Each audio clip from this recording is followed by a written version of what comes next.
Justin Fields traded to the Pittsburgh Steelers for a conditional 6th-round pick that could become a 4th in 2025 if Justin plays 51% of the snaps, as Ian Rappaport reporting today. Adam Hoge's in his car, Greg Graggs is in his house, Nicholas Moreano's in his house.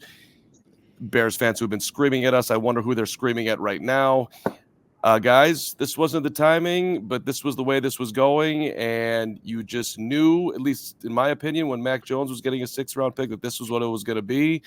And here we are with Justin, a Steeler. And I don't think it really feels good to anyone. It doesn't feel good to me, but it's done. And this is the end that it just was trending towards, and here we are. Hoge, why don't you, since you're in your car, and I know you got a lot of background noise, let me just tee you up to start your thoughts, and then we'll get to Greg and Nick and get everybody in here. What's your initial reaction? Yeah, I mean, look, first of all, my reaction is, even though we knew this market was not as good as the Bears wanted it to be when they were in Indianapolis at the Combine, when we were in Indianapolis at the Combine, this is still somewhat stunning that they're not even getting a 2024 draft pick out of this. I mean, forget the round. They're not even getting a draft pick this year for Justin Fields. 6th-round pick that conditionally could move to a 4th based on probably playing time. I didn't see the full tweet from Schefter on that one. I know it was out there, but that's my first reaction. And, it's not any type of celebration that Justin Fields is gone. This trade barely helps the Bears in the future, quite frankly. But it is what, quite frankly, we've been trying to tell you for weeks that, and this isn't going to be any type of victory lap on this. This is just the reality of a situation that's not good for the Bears. So no one takes any elation in trying to say we were right or anything. It's honestly, I think the market's wrong.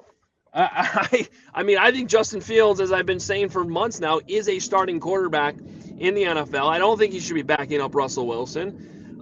In fact, I'll make the bold prediction right now that he will start games over Russell Wilson at some point this season.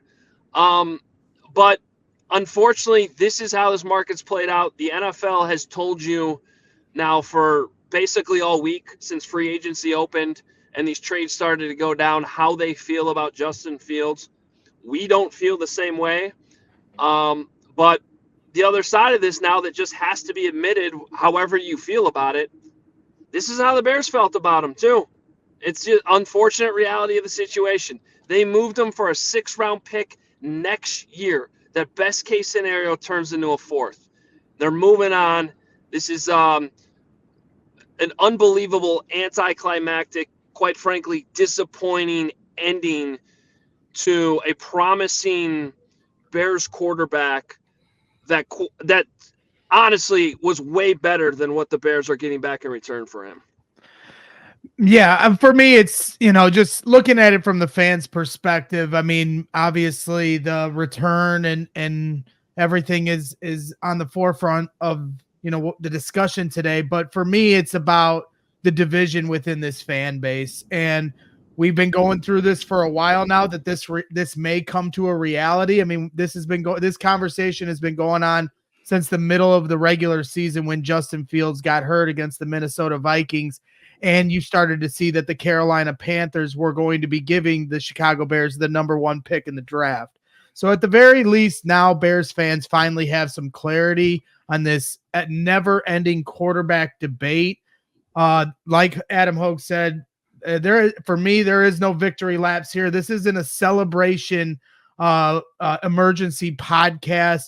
This is nothing like last year when the Bears traded the number 1 pick for DJ Moore and future equity. Today marks the moment of acceptance that the Bears failed to develop one of the most talented players they've ever drafted, specifically at the quarterback position. And there's a lot of people that have to take accountability, Justin Fields included, but they didn't put the greatest weapons around him. They rebuild in the middle of his development, 3 different coaches or 2 different coaches. And so there's a lot that can be said of why it didn't work out for Justin Fields here. And that's sad, because had it worked out, the Bears would be in a position of real power this offseason, and they could have doubled down on trading back the number 1 pick or drafted Marvin Harrison Jr., and we could be that much closer to winning Super Bowls. But the reality is, Justin Fields, for a bevy of different reasons, whether it's injury or production or timing in terms of his contract, that it just didn't work out. And the minute the Bears had the number 1 pick, this was always the logical route the Bears were going to take. And now it simply comes down to who they will draft. And that player, more than likely, will be Caleb Williams. So this is our opportunity as Bears fans here to push all this aside. We've had our differences. Let's come together now and be excited for the future. This is a team that is on the brink of something special. They've been building. Ryan Poles has been building something special the last few years. They just bring in, a stud wide receiver, in Keenan Allen. They've done some different things here. The defense is just a piece or 2 away from being one of the toughest defenses in football. Now you have a chance to bring in a franchise quarterback in an environment that should be much healthier to develop than what Justin Fields received when he came here 3 years ago. So me as a Bears fan, I'm excited for the future, and I'm excited for Bears fans to kind of drop the swords and let's stop fighting and let's start getting to what we know best, and that's being passionate about this football team and looking for the future and always looking to get to the playoffs and win a Super Bowl and be excited for that. So let's talk about what Quinn Anderson's doing here at $19.99 on the Super Chat. Can't help but feel like Poles misplayed this. No way you can convince me that at the start of free agency, Fields' value was a future 6th. Should have shopped him early, not held on until all spots filled. Thanks for everything, JF1. And I think that's an interesting point by Quinn, because, maybe at the beginning of this, Poles is looking around. This is the market. And who knows, maybe it was a little bit higher back in the day. But I think what we can say to that, Chat, Quinn, is that it was never high. I mean, maybe he could have gotten a 4th earlier. Maybe he could have gotten a 5th. But he was like, I'm not doing that. And maybe he thought that things were going to evolve in a way that they didn't. But the reality is, and it's the same thing that Hoge started this with, that look, and I've said the same exact thing. I think the NFL is wrong about Justin.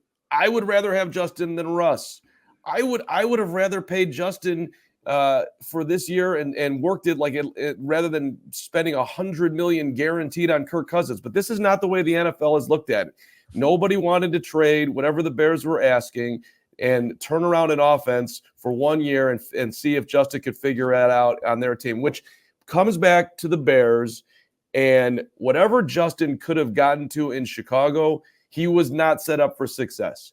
He shouldn't have played as early as he played with Matt Nagy unless they had immediately tailored the offense around him. And when it didn't go well for Andy Dalton, they should have pivoted to Nick Foles until Justin was ready. That was horrible. And then by the end of the year, by the way, though, I'll give Nagy some credit. You look at some of the best games that Justin had as a Bear, it was at the end of the first season with Matt Nagy. And then you had a tear down last year. And then you finally unlocked him and how he could play, which was a great job by Luke Getsy. But for whatever reason, you started out the year dreaming it a whole nother way, and you, again, did not do the best for Justin. And plus, you only had one legitimate guy in DJ Moore. So we failed Justin Fields, period, end of story. And the Bears, because of that, are getting a sad-ass 6th-round pick next year that can move up to a 4th. And, best to Justin. I hope he balls out, as they say, nowadays, and I think it is a good position for him because Russell Wilson will implode, and there is no fountain of youth there and some magic thing happening. So I actually think it's a decent landing spot for him. But and Nick, get in here. I know you're busy writing and doing everything, but that's there's a lot moving around here with one of the class acts in the history of Chicago moving off for next to nothing. Yeah, and like guys, I mean, I got to cover this team professionally for the first time, and Justin Fields was the quarterback of the Chicago Bears. So every time, I would go to Hallis Hall or be in the press box just watching him from my vantage point, like it was a pleasure to cover him and see what he was able to do on the football field. But you see this trade compensation, what Poles had to maybe settle for at this point because of the circumstances that Fields was put in through, his first start of his NFL career. And it is disappointing because there was no way in my mind would I have ever thought that this trade would be happening. Bears trading Justin Fields for a 2025, a 6th-round pick that can be a 4th-rounder if he plays 51% of the snaps. There's no way, because I see the talent, the potential that he still has. And I'm glad that he's going to a team like Pittsburgh because there is no guarantee for Russell Wilson. He's on this cheap 1-year deal. And if things don't play out, Justin will get his opportunity and hopefully be in a franchise in an opportunity to show what I think he's still capable of. But still, this whole entire, I'll call it an episode between Fields, Williams, it has been absolutely exhausting. I think today was a little bit of my breaking point where I was just sitting there at the press conference tweeting out, what Keenan Allen had said about, Caleb Williams. And then you see a bunch of people just clamoring and wanting for a Fields question and an answer. And I get it, but that's over with. Justin Fields is now gone. Ryan Poles told you all that he needs to tell you with this trade. And it's not that he didn't like the guy. That's definitely, that's furthest from the truth. He definitely loved Justin Fields. A lot of those people did, but business is business, as DJ Moore kind of tweeted out on Twitter not too long ago. So now I think everybody can move on. It's the next franchise quarterback that Ryan Poles, his whole entire Bears organization, they can just focus on now. I think even though they may say they don't see social media, it's almost impossible not to see it. And at this point now that Fields is gone, can go to a place where hopefully he can, get those snaps that are necessary and show what he can do. You can just focus on really that next franchise quarterback, who I think we all agree is going to be Caleb Williams. But yeah, it's crazy that it's happening. I'm going to be completely honest. I'm glad that it happened at this point, because any longer, God, who knows?